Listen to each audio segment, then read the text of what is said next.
Halo semuanya, nama saya Fernando dari jurusan Teknik Informatika. Hari ini saya akan menjelaskan tentang jaringan komputer dan beserta materi yang kita pelajari dari pertemuan 1 sampai ke 6. Pertama-tama kita mulai dengan apa arti dari jaringan komputer. Jaringan komputer adalah kumpulan perangkat keras dan perangkat lunak yang saling terhubung melalui media komunikasi dengan tujuan untuk berbagi sumber daya dan informasi antara pengguna, perangkat, ataupun aplikasi. Nah, kelebihannya yaitu sebagai media komunikasi dan informasi, namun ada juga kekurangannya, yaitu data rahasia yang kita simpan secara online berkesempatan untuk diretas jika tingkat keamanannya sangat rendah. Nah, namun dari itu ada juga jenis-jenis jaringan komputer.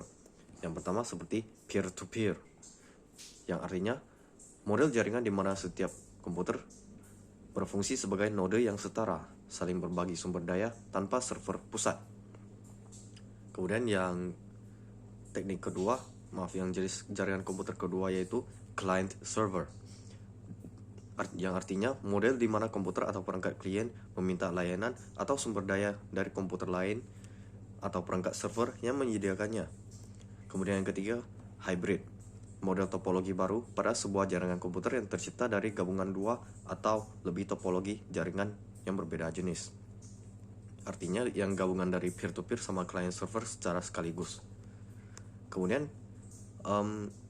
berkaitan dengan keamanan data, kita juga dapat mengetahui apakah data kita terbocor atau tidak dengan melakukan pemeriksaan di periksadata.com. Untuk menghindari terjadinya kebocoran itu dengan tidak sembarang masuk link yang tidak aman atau tidak terpercaya, kemudian download berkas yang tidak terpercaya atau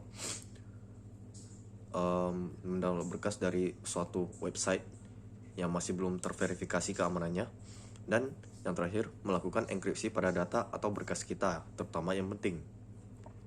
Nah, berhubung dengan enkripsi data, kita dapat menggunakan teknik-teknik seperti konsep hash, transposition spiral, dan diagonal.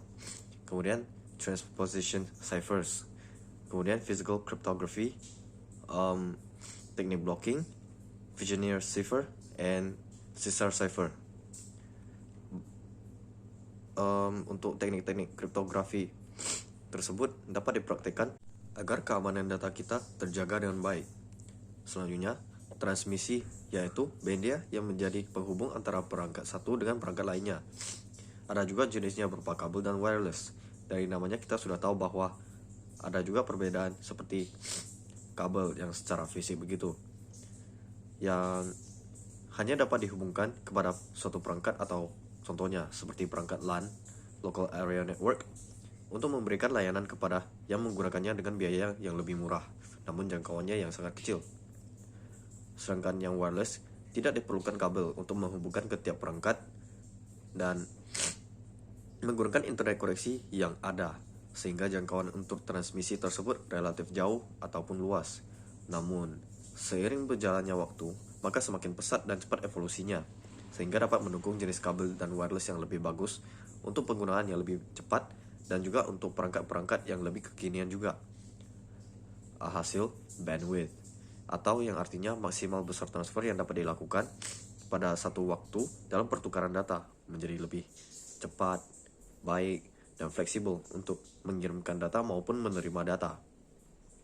Kecepatan yang dimaksud itu artinya throughput, yang biasanya kita ketemu saat mendownload atau mengirimkan file yang berupa BPS, MBPS, KBPS, dan lain sebagainya, yang artinya jumlah data yang benar-benar terkirim dalam satu waktu tertentu. Kemudian yang selanjutnya itu OTT, merupakan layanan media yang ditawarkan langsung kepada penonton melalui internet. OTT melewati platform televisi, kabel siaran televisi, dan televisi satelit. Jenis perusahaan yang secara tradisional bertindak sebagai pengontrol atau distributor konten tersebut. Nah, secara yang kita ketahui, beberapa tahun sebelumnya banyak menggunakan TV kabel, namun sering berjalannya waktu, rata-rata sudah mulai berpindah ke OTT atau yang bersifat wireless gitu kan. Habis itu lebih banyak opsi untuk konsumer untuk memilih berbagai entertainment yang diinginkan. Nah, secara otomatis banyak juga yang melakukan seperti periklanan di era modern.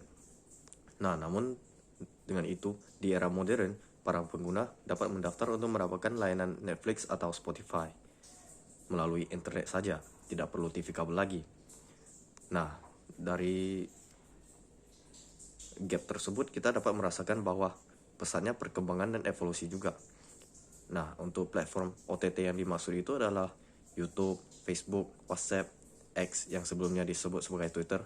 Dari itu kita tahu bahwa berlangganan TV kabel sudah mulai berkurang dan transisi ke media online. Dan yang kebanyakan hanya dapat diakses melalui HP, laptop, dan konsol. Sekian dari hasil presentasi saya mengenai jaringan komputer. Mohon maaf bila ada salah kata atau salah ucapan ataupun salah makna yang telah saya sampaikan. Saya minta maaf sebesar-besarnya. Terima kasih telah menonton. Sampai jumpa.